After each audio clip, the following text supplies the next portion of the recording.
novo dele, a partir do desenvolvimento do projeto Gênesis, que é o discurso ambiental, né? Ele se tornou embaixador do meio ambiente quando ele começou o projeto de recuperação ambiental do Instituto Terra, lá em Aimorés, e ele se diz uma pessoa que ficou preocupada com a quantidade de poluente jogado nos cursos d'água. Então, são esses, basicamente, os principais motivos que o levaram a adotar o digital nos seus trabalhos. Eu, particularmente, tenho uma outra perspectiva, que é dessa pesquisa que eu já venho desenvolvendo, que eu penso que é uma forma que ele conseguiu de se manter fotografando. Porque até quando existiriam filmes para ele fotografar no volume que ele fotografa? Né? É uma questão metodológica também. E aí vem a controvérsia, né? A gente considerar a tecnologia, ele fala que o digital mudou muita coisa e, ao mesmo tempo, mudou muito pouco. Então, o que eu percebo aqui, estava até conversando com o Wagner um pouco antes da apresentação, é que há uma tentativa de apagamento da tecnologia na execução do trabalho dele. Né? Tem um outro texto que eu vou mostrar logo à frente, tem algumas falas que são muito contundentes em relação a essa tentativa de apagamento. Eu trouxe essa lista dos dispositivos só para a gente tentar clarear quando ele fala que o processo de edição é praticamente o mesmo. Né? Eu acredito que não é, porque como sou fotógrafa também, o meu fluxo de trabalho com o analógico e com o digital é completamente diferente. Né? Então, embora o dispositivo seja realmente parecido, eles são completamente distintos, né? Até na prática profissional que a gente desenvolve. Então, pensar que se o filme é uma película sensível e pensar que a folha de contato, alguém aqui conhece folha de contato? Né? Pensar que a folha de contato ela só é gerada a partir da existência do negativo, fica a questão aí, será mesmo o mesmo dispositivo? Porque ele diz na frente que ele não mudou a forma de fotografar, ele não carrega laptop, não carrega HD externo, que ele só descarrega as imagens quando ele chega lá na Amazonas Imagens. Né? Então, isso também é um pouco de uma tentativa de manter a magia da fotografia, porque quando se fotografa com filme, você só sabe que você fotografou quando se revela, né? Então, a gente não tem mais esse processo de revelação, não tem mais, tecnicamente ou conceitualmente falando, a gente não tem mais o negativo e a folha de contato. Quando a gente amplia a foto hoje, ela é uma impressão, ela não é uma revelação. Então, todos esses conceitos, eles são diferentes e, no meu entendimento, eles trazem uma prática profissional, uma prática de edição, não é nem de longe igual.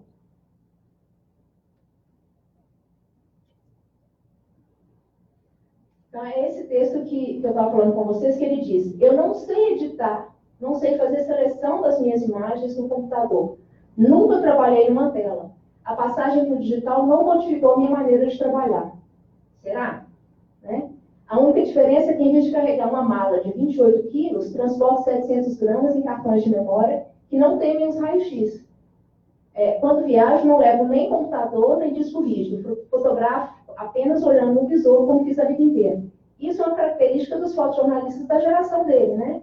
Que tem uma influência muito grande da Cartier-Bresson, ele trabalhou na Magnum 15 anos, então tem um pouco essa cultura da primeira parte da edição se dá no visor da câmera. Né? O que eu vou enquadrar? Né?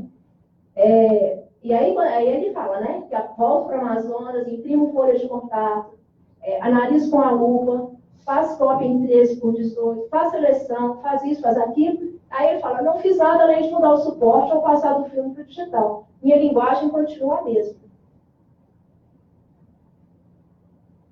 Né? Então, eu acredito que essa migração tem uma forma de se adequar às mudanças impostas.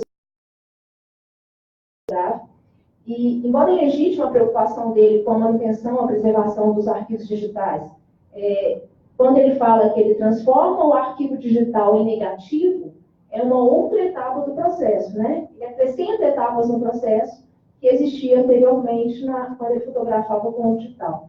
Então, ele encontra essas alternativas, mas numa tentativa de apagar a influência que a tecnologia digital tem no trabalho dele, né? Então, por isso que ficam as questões que eu levantei sobre nomenclatura de dispositivo, sobre o processo de edição, porque eu acho que é diferente sim, né? Embora eu admire muito o trabalho do Sebastião Salgado e seja ele meu objeto de estudo, eu acho que nesse aspecto a gente tem muito o que pensar sobre o trabalho dele, porque não é a mesma coisa, né? Tem diferenças muito grandes, porque o digital ele é imaterial. E quando a gente escuta ele falar assim, eu passo o arquivo digital para um suporte material, ele está fazendo outra coisa, com outro nome, que eu ainda não sei qual é. Né? Então, ainda é um trabalho em andamento, eu estou fazendo lendo muita coisa, vendo muita coisa, mas eu confesso para vocês que eu ainda não tenho resposta, e por enquanto é isso. Obrigada. Então, passemos agora a palavra para a Heloísa, né? Desconstrução, um olhar binário sobre tecnologia. Né?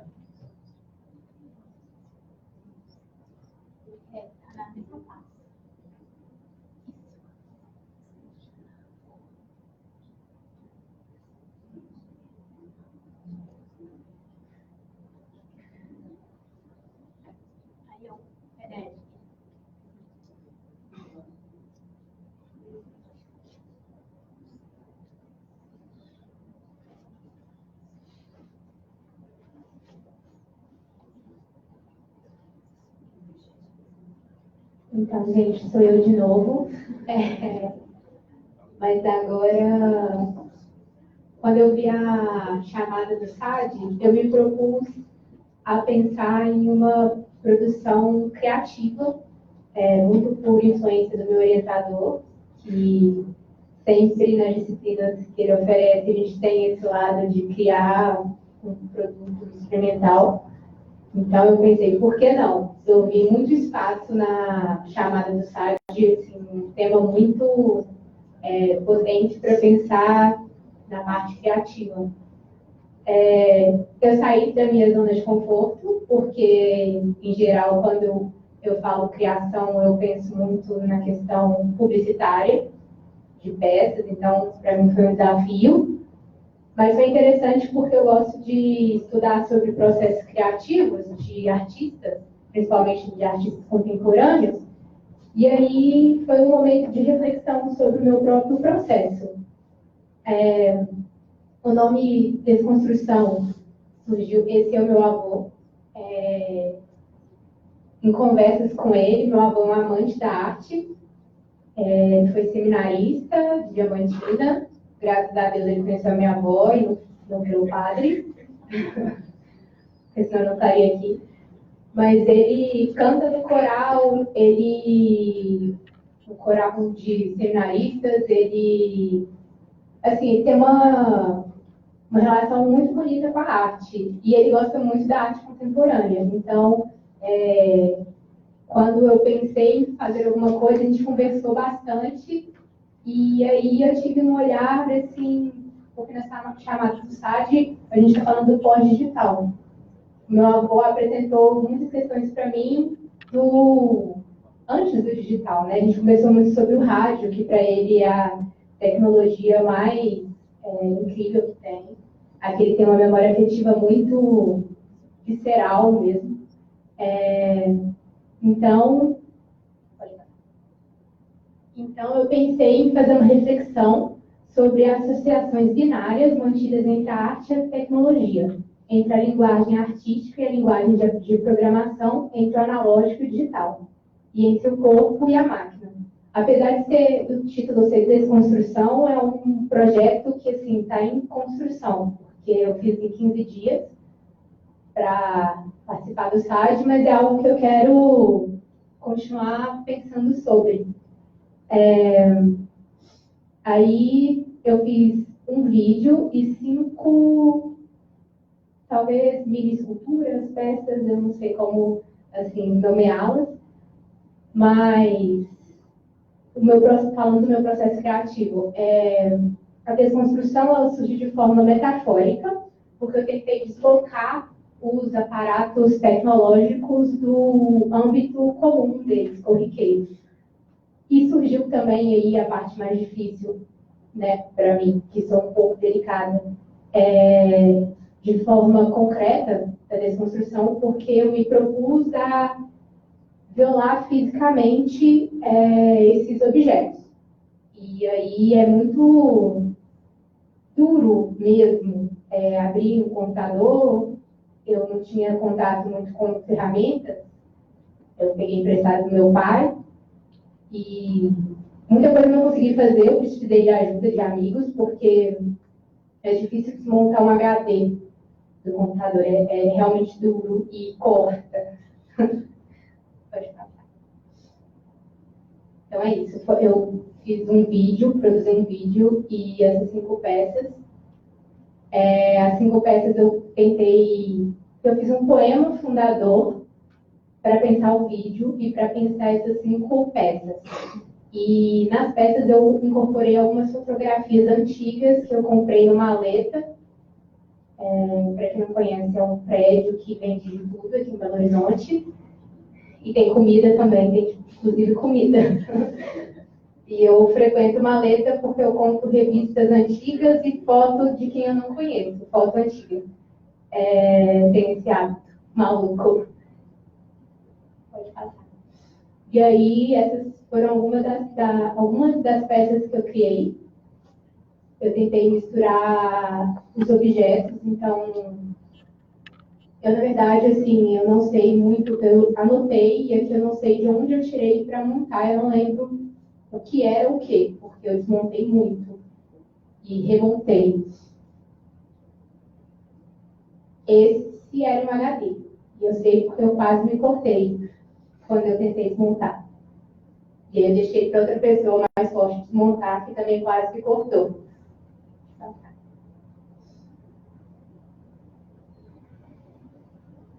E aquele de lá são disquetes atrás, e aí eu tentei fazer uma colagem, são 3 diferentes colagens com o rosto desfigurado.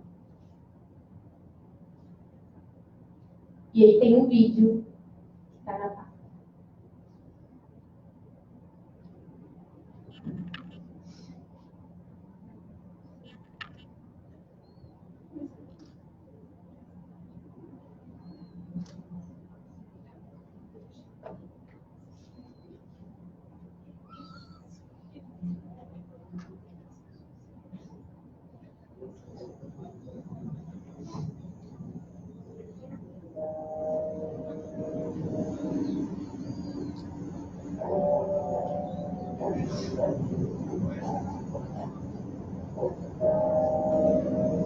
Repouso minhas pálpebras em um silêncio mutilado.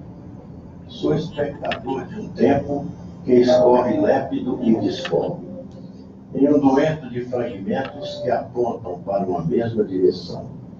Meu corpo binário se divide em códigos parciais. Carrego o mundo na ponta dos dedos. Luzes, cores, fios, números, palavras e imagens invadem meus poros e inundam meus sentidos. Meus suspiros criam circuitos agudos. Recupero o fôlego que retorna em movimento sincrônico. Abro os olhos e enxergo o produto cartesiano de uma operação rasa. A profundidade assusta e afasta. Agora é preciso tocar para sentir.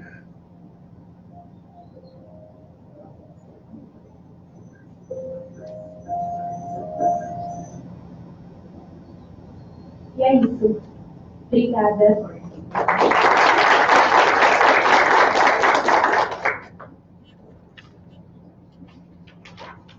Então, agora sou eu, Wagner Moreira. A ideia é ser o mais breve possível, porque a gente ainda tem mais uma atividade hoje à noite, no site, né, no prédio próximo aqui, a gente fala. E a ideia é a gente conversar um pouquinho, ou eu falar um pouco, sobre o pensar o livro digital. Né? E a partir de um... Eu vou depois focar, vocês leem o texto, né, publicado nos anais. Mas uma das questões, vou falar de algumas questões que perpassam o texto, né? Uma das questões que tem lá é a da experiência, né? Que o livro digital, como se pode pensar hoje, ele tem um formato de multiplataforma, né? Ele pode se dar em diversos dispositivos, né? E a gente tem desde os readers que as grandes corporações internacionais produzem, até mesmo a questões de produções individuais, né? E que a gente poderia classificar em alguns teóricos andam pensando como chamar isso de livro mesmo, né? E isso desperta um pouco a questão de uma experiência própria dessa leitura e dessa concepção de livro digital, né? Ou pelo menos é assim eu gosto de pensar, que traz um pouco da experiência daquilo que nós estamos acostumados a chamar de livro, claro, né? A postura, por mais que ainda a recomendável ainda é sentada, né? Mas todo mundo gosta também de ler deitado, dependendo do tipo de livro, etc.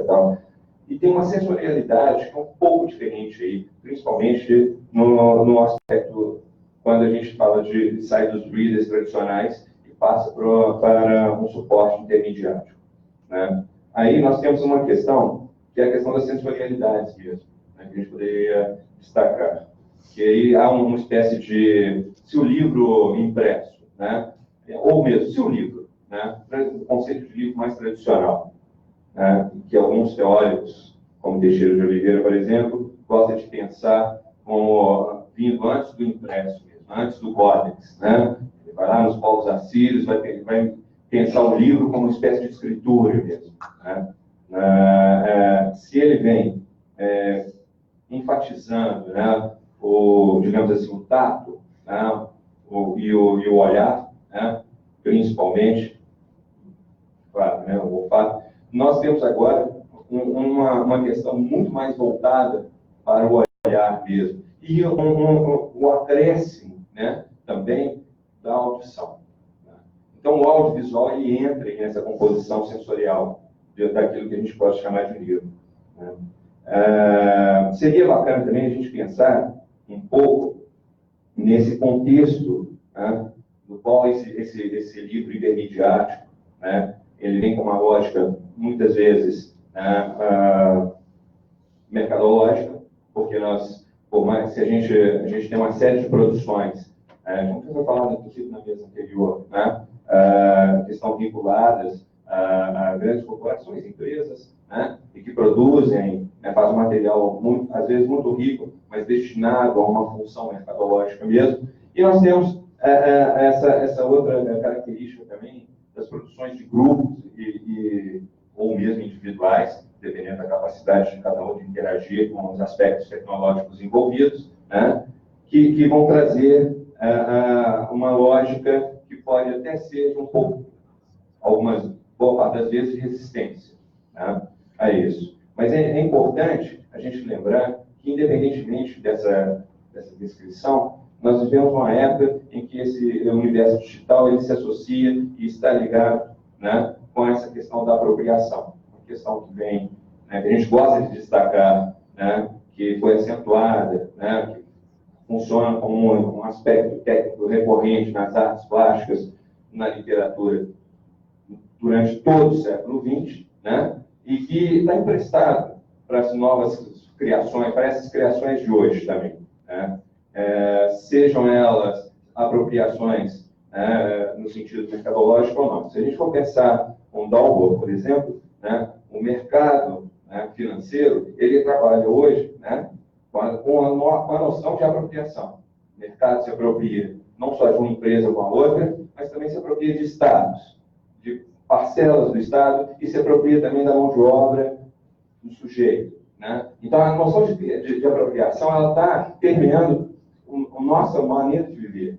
E ela é uma dos destaques dessa contextualização dessa produção. Se baseia nisso também, né? Às vezes para denunciar, às vezes para enfatizar mesmo aquele aspecto como algo, né, de um pensamento da diferença, vamos dizer assim. né? Então, esse é um aspecto de contextualização que a gente poderia levar em geral. Passando por aí e chegando também, né, ainda por aí, para eu voltar um pouco mais depois para alguns dos outros aspectos do livro digital, né, ele também promove uma mudança na lógica de produção daquilo que a gente chama do conceito de livro mesmo. O conceito de livro que dos séculos 18, 19, 20, né, ele está intensamente ligado, né, com a Revolução Industrial e com a industrialização daquilo que a gente chama de papel. Então, você tem uma logística operacional para chegar até o produto final. E aqui, né, no digital, né, a gente tem uma troca dessa logística. Eu não sei se ela é melhor, se ela é pior, mas a gente sai do digital e passa para o mineral, a exploração mineral. Como nós estamos aqui em Belo Horizonte, no quadrilátero ferrível, vocês sabem dos acidentes que aconteceram aqui nos últimos 3 anos, né? Então, passa a ser muito importante a gente também levar em consideração, né, que nesse aspecto, né, o livro digital, ele está amarrado ainda, né, ele está vinculado a ações predatórias, né, porque esses objetos aqui não funcionam sem essa ação. Nossa existência não funciona sem essa ação predatória, que muitas vezes é camuflada, né, com uma série de discursos. Mas que está implicado isso. Se um impresso estava implicado com um tipo de trabalho, né, de concepção mesmo, né, desse tipo de produto, o outro está com o outro. Tem essa outra coisa do mineral, é onde que se predomina isso. Vale ressaltar que o impresso hoje, mais de 90% da produção impressa hoje também passa pelo universo digital, né? Só para ver como nós estamos com 2 paradigmas sendo discutidos e vivenciados a todo momento.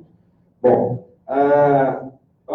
uma coisa que eu acho que é importante também, que o digital traz para a gente, principalmente nesse aspecto do intermediário, né? Aliás, nem só no aspecto do intermediário, é que a noção de biblioteca, né, de arquivo, ela está implicada não só no ato do você ter acesso àquele produto, mas na própria logística de produção dele, né? Como vocês viram, alguns trabalhos que foram apresentados aqui e que poderiam ser muito bem ser vinculados a essa questão da escritura digital, né? E, portanto, poderia ser pensado como esse livro, né? Então, essa noção de biblioteca do arquivo, ela interfere no processo de leitura e nessa experiência que é esse contato com esse livro intermediário.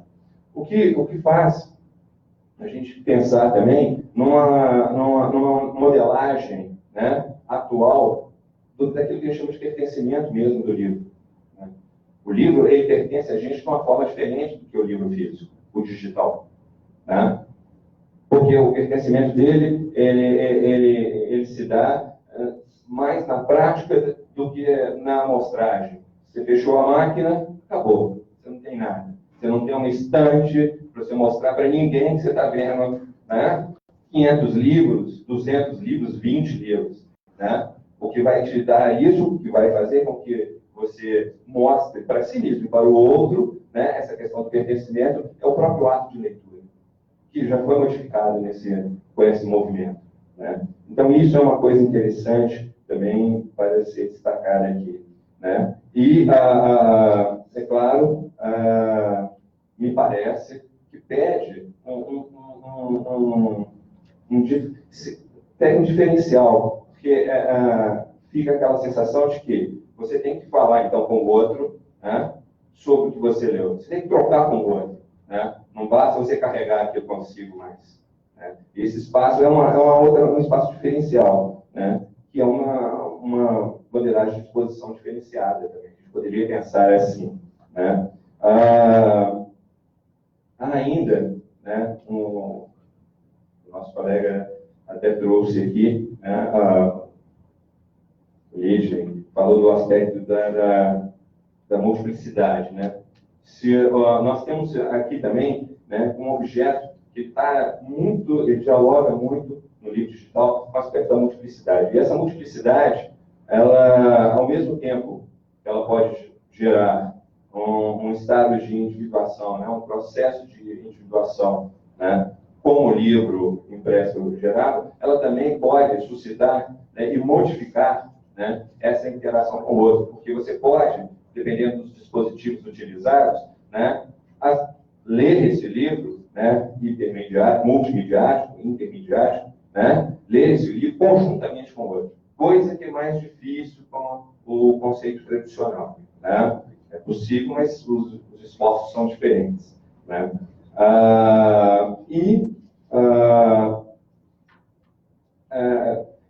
Com isso, né, com essas questões, a gente tem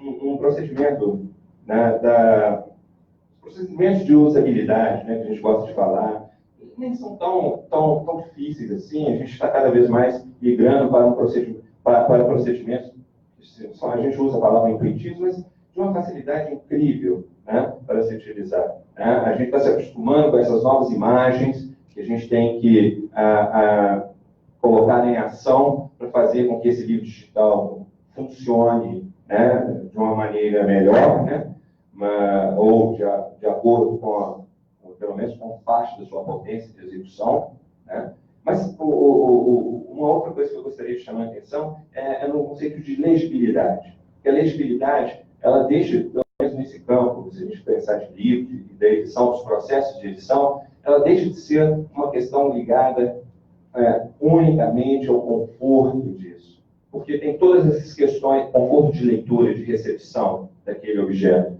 né, de interação com aquele objeto. E passa a ter, né, como o Walter Benjamin fala, né, muito a ver a questão da legibilidade. Ela passa a dar a ver, né, a questão social, histórica, cultural. E, portanto, a política daquele livro ali, desse livro digital, ela aparece no seu uso. Pelo menos hoje, ela aparece mais do que no outro conceito de livro. Que ela já está tão naturalizada, né, que a gente esquece que, como já foi dito aqui na outra mesa também, que toda prática é histórica e, portanto, ela tem uma política em si. Né? Me parece, então, que se a gente for pensar nesses movimentos que o livro digital, né, tem trazido para a nossa experiência, né, a gente poderia pensar mesmo numa espécie de reterritorialização da noção do livro, né, e com isso, das noções do artístico em geral. Né? Eu não estou só falando do livro artístico, mas também com isso, porque ele passa a ocupar espaços outros, que não só o da leitura tradicional. Né?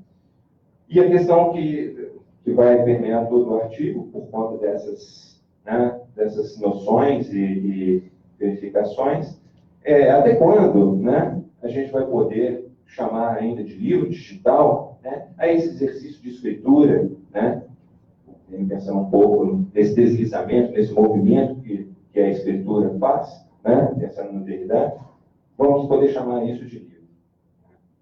Será ainda o livro? Ou isso vai ganhar um outro nome? Bom, gente, da minha parte é só isso. Coisa rápida. Obrigado. Agora, passar para questões, tem tempo? Nós temos que terminar. Um pouquinho antes das 18. Nossa, o Pablo está puxando aqui a gente. Gente, quem quiser perguntar? Uma interação? Uau! Uma interação. Foi uma curiosidade sobre a obra do Fundação Salgado, que você fala que ele passa o arquivo digital para o negativo. Exatamente. Mas como? Olha, Que técnica é essa? eu não sei te falar, te especificar qual é a técnica, e nem sei se a gente pode chamar de negativo também. Mas ele passa o arquivo digital para o suporte físico. Eu, sinceramente, não sei te dizer se a gente pode chamar de negativo, porque a origem é diferente, né? Mas ele revela? Não. Não. Não, ele chama de negativo digital. Revira, Ele chama isso de negativo digital. É um suporte físico, até mesmo porque a gente que trabalha com fotografia sabe que um negativo ou uma foto ampliada, revelada e ampliada em papel fotográfico, se bem armazenado em condições adequadas, tem uma durabilidade muito grande. No caso do digital, a gente tem problema, por exemplo, com o armazenamento em nuvem. Aqui em Belo Horizonte tem uma história de uma agência de fotografia que teve 48 horas para retirar todo o arquivo, porque o dono do serviço de armazenamento encerrou as atividades. Então, ele tem essa preocupação com a preservação dos arquivos e ele passa para um suporte material. Eu não chamaria de negativo. Eu queria perguntar mais uma coisa, aproveitando no mesmo assunto, que, por exemplo, vocês têm usado alguma outra fonte, a não ser o livro e o filme, você tem alguma fonte da materialidade das imagens, tem acesso direto às imagens fotográficas, ou que ele tem impressão, porque essa mudança, se você tiver acesso à impressão analógica, da foto analógica, depois a impressão da foto digital, você tem condições de fazer comparações. Eu não sei como é que você está comparando essas duas possibilidades. E porque eu já vi várias exposições do Sebastião Salgado e tem muitas dúvidas em relação ao resultado final do trabalho não ter sido manipulado em programas, né? Porque isso é quase óbvio. Olha, antes de subir aqui para a mesa, eu e Wagner conversávamos sobre isso, exatamente sobre isso, porque primeiro os acervos dele estão todos em Paris, porque ele está baseado lá, né? Então a gente não tem, pelo menos agora, acesso a esse material dele. Mas eu tenho a mesma dúvida que você, porque a retaguarda que ele tem para a execução dos projetos, que é assim que ele trata cada trabalho que ele faz, é muito grande. Então, se não me engano, são 10 ou 12 pessoas que trabalham cada um em uma etapa. E tem uma pessoa que tem contato direto com os laboratórios. Eu acabei de falar isso com o pai, olha, eu não consigo falar para você dentro do Gênesis o que é digital e o que é analógico, porque a preparação de originais dele é muito grande.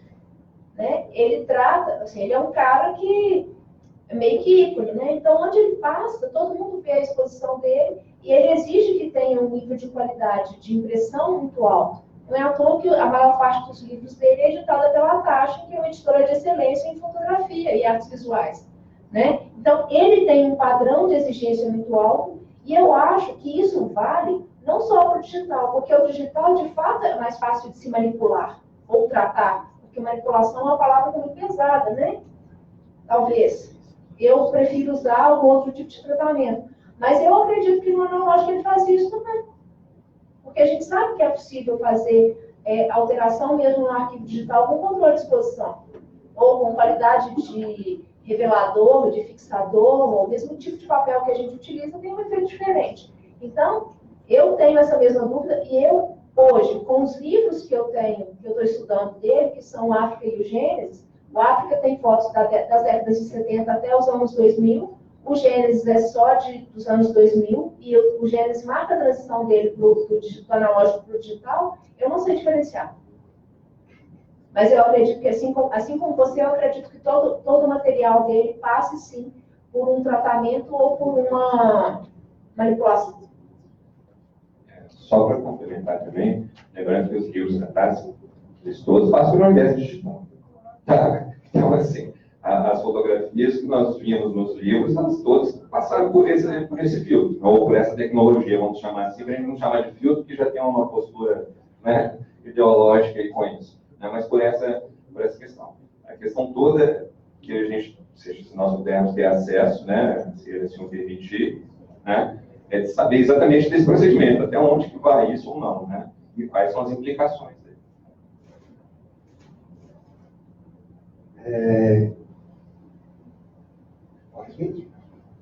Ainda caindo nessa discussão do negativo digital, ainda, porque talvez seja uma opção da própria poética mesmo, né? A necessidade dele em manter a questão da significação da produção da imagem dele, né? Do que ele pensa, de como ele elabora. Né? Eu acho que, quando na medida que você foi falando, e aí, vendo a questão do dispositivo do Deleuze, se a gente vai ver a questão do objeto técnico mesmo, talvez seja uma própria dificuldade dele entender um processo de individuação de um objeto técnico. Sim. Sabe? E... Tem outra coisa, só te interromper um pouquinho para não perder o raciocínio, que olha só, eu penso que essa forma dele lidar com o digital é também uma forma de resistência. Porque ele tem uma fala dele que é assim, quem não gosta de esperar não pode ser fotógrafo. Né? E o digital está muito relacionado ao imediatismo.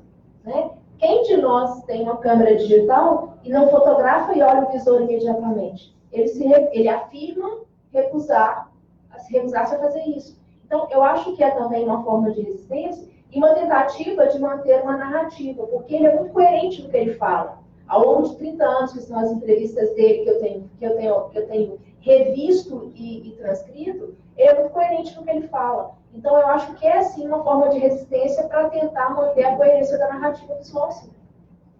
E assim, só para fechar, quando você estava falando também a questão dele transpor, levar do digital para o físico, eu lembro um pouco também do conceito do decalque, né?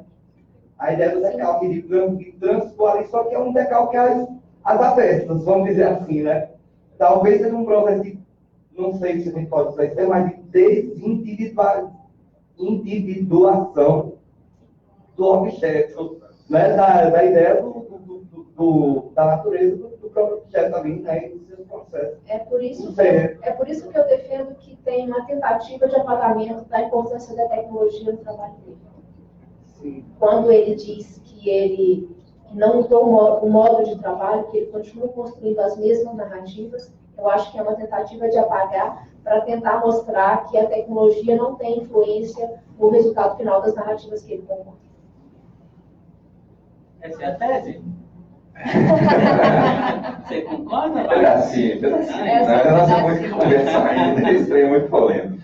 Gente, olha, eu vou repetir a fala do professor Rogério, né? Nós temos que encerrar por conta do horário, mas nós continuamos essa conversa até sexta-feira, com as questões, a gente pode discutir e resgatando esses princípios, né, de discussão, os conceitos, e gostaria de convidá-los agora, nós teremos às 6 horas aqui no prédio da Praça da Liberdade, logo aqui em adiante, a um quarteirão daqui, do antigo prédio. Não, você fala um pouco mais Belo Horizonte, para a gente ser ido na Praça da Liberdade, mas é um quarteirão. É onde será a nova escola de design da UEM, né?